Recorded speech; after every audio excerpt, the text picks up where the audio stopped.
With Necroids finally being released, it is time to take a look a little bit more in depth on what the future will bring for Stellaris. And I know, honestly, the trailer looked really good for launch. It's it's one of those things, ships flying around and all that cool stuff. Even a couple of shots of inside of a broken science nexus. Good times. The breaking the shackles of the living. Always good time when that happens. Wait, what? Well, hold up. What is this? What? Espionage?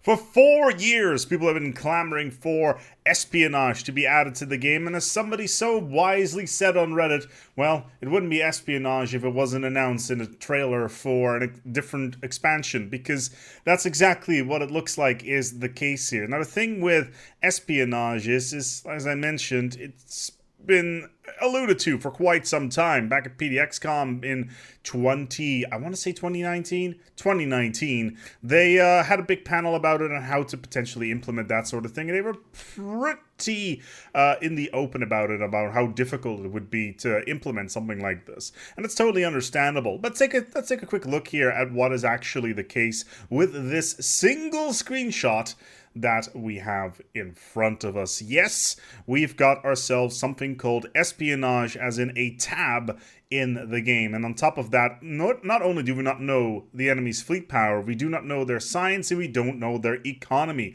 So it feels like this is definitely going to be something in the reign of passive espionage. What do I mean by passive espionage? There's a game that I play quite frequently still, even though it's been out since, I want to say, 23 years. It's Alpha Centauri. You may know it.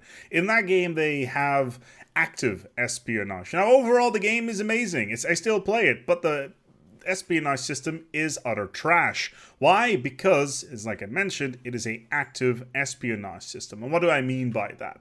It means that, well, you can do actions that are directly impacting the enemy in a negative way. And whilst that is fun to be on the giving side, it's fun to blow up their buildings, to take their buildings, steal their technology, even though that would be nice to have part of this. Being able to sabotage their bases, cause uprisings, even though, again, that'd be nice to have here. That sort of system is fun to be on the giving side, but not on the receiving side. And the most difficult part about diplomacy systems, or at least espionage systems in particular, because let's be honest here, espionage and diplomacy is effectively the same thing, is to make it fun, to be both on the receiving side and on the giving side. And being messed with constantly in ways that you cannot really do anything about is not fun. A good example of that would be the very early robotic uprising that we would have in the game as before the contingent became a thing. Because you could have random stations blow up, and that was removed from the game because it was just not fun. So I don't actually expect anything like that to be added to the game. In addition to that, in this particular screenshot, there is a little icon that notifies a number, which is currently 10, and it is I. Whether or not that is supposed to be intelligence or something along those lines could be interesting. But still, what do I expect from a passive style espionage system? 1. Intelligence, making sure that you know what the enemy is doing, how powerful they are, what technology level they are, and what their trade capacity are. Infiltration, knowledge gathering. I really expect something to be done with the megastructure, the Panopticon, where you have better view about what is going on in the galaxy, and I really hope that stuff like that ties into that. But yeah, it's way too early in the game, or at least in the release cycle or development cycle, to say anything about this, because, well, there is a big glaring dev art icon on here. Now, of course, you may think, oh man, they really screwed the pooch. They released this content. Look, these trailers are not made internally at Paradox. They're made by a external company that wins awards for these sort of things as well.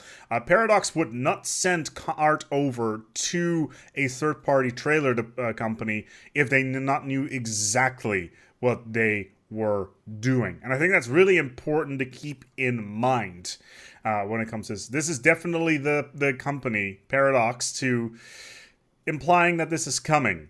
And that is actually kind of exciting, because the fact that they're teasing it now means that it may not be that far away. Then again, after the wonders of Federations came out, we already had the first tease of necrophages, with a very early death diaring showing the origin icon. And that was a couple of months ago, and Necroids only came out the other day. So, something to think about. But still, diplomacy and espionage, I hope that they're going to get rid of envoys, or at least make envoys into spies, or something along those lines, and actually give them traits and make them more interesting, as well as adding events around that. That would be really cool. But still, some food for thought. What do you feel is necessary for a spy system? What did you expect? How do you feel this is going to impact the game? Leave your thoughts in the comments below, because I'm really looking forward to see what you guys have in mind. Now, I also want to thank a lot of people who brought this to my attention. A lot of my patrons were like, hey, did you see this? Did you see this? People on Discord were like, did you see this in the trailer? I did not at the time, but I have now, which is why we're making this video. So thank you so much to you guys as well as my patrons. We're going to wrap this one up here. Leave your comments below. See what you feel about espionage, what it could look like, what you would like, and we'll take it from there. Thank you so much for watching, and until next time, take good care of yourselves, and, as always, keep spying, keep rooting for those secrets, because maybe we can get a hook.